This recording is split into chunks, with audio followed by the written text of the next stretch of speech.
हमारे देश की सरकारें हमेशा यही साबित करने में लगी रहती है कि हमारे देश में गरीबी घट रही है। हम आर्थिक विकास और के नए युग में प्रवेश कर रहे हैं, लेकिन वास्तविकता इसके बिल्कुल विपरीत है। विश्व बैंक और हू की ताजा रिपोर्ट के अनुसार पिछले 45 सालों में हमारे देश में गरीबी और भूखमरी साल दर साल बढ़ी है।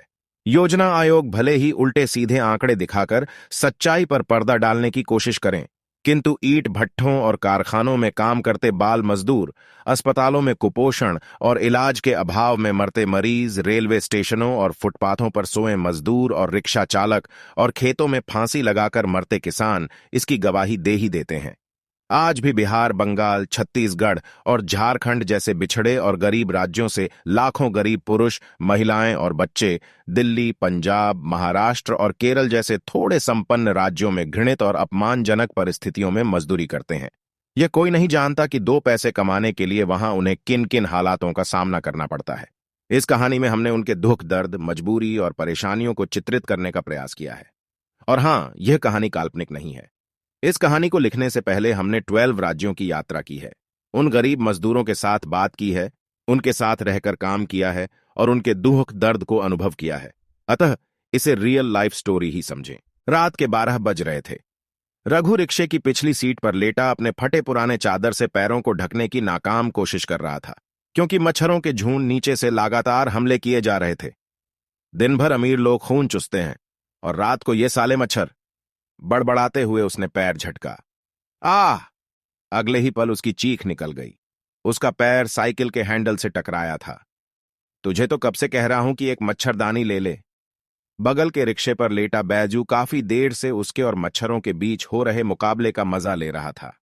हां, तो तू अपने रिक्शे में मच्छरदानी क्यों नहीं लगा लेता? रघु उसके बेतुके सलाह पर चिढ़ गया। अरे मेरे बदन में खून ही कहां है जो ये कमबख्त चुसेगे? 60 वर्षीय बैजू करवट लेते हुए बोला। उफ!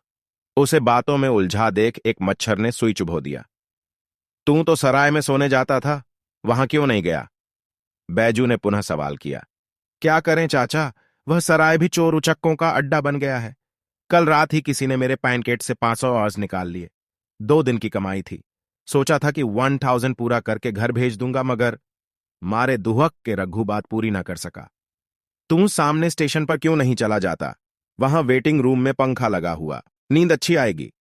रघु को दुखी देख बैजू अपना दुहक भूल गया, लेकिन किसी ने टिकट मांगा तो रघु को बात पसंद आई, किंतु वह डर रहा था। अरे इतने रात को कौन पूछता है? कोई पूछे तो बता देना कि सुबह ट्रेन पकड़नी है।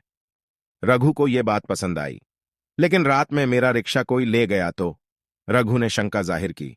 अरे जा, कार और बाइक के में जमाने में तेरा रिक्शा कौन चुराएगा? वैसे अगर तुझे डर है तो ला, मैं अपने रिक्शे की जंजीर से तेरा रिक्शा भी जोड़ देता हूं, बैजू ने आश्वस्त किया। रेलवे स्टेशन बिल्कुल सामने ही चंद कदमों की दूरी पर था। कोयम्बत्तूर जंक्शन काफी व्यस्त रेलवे स्टेशन है।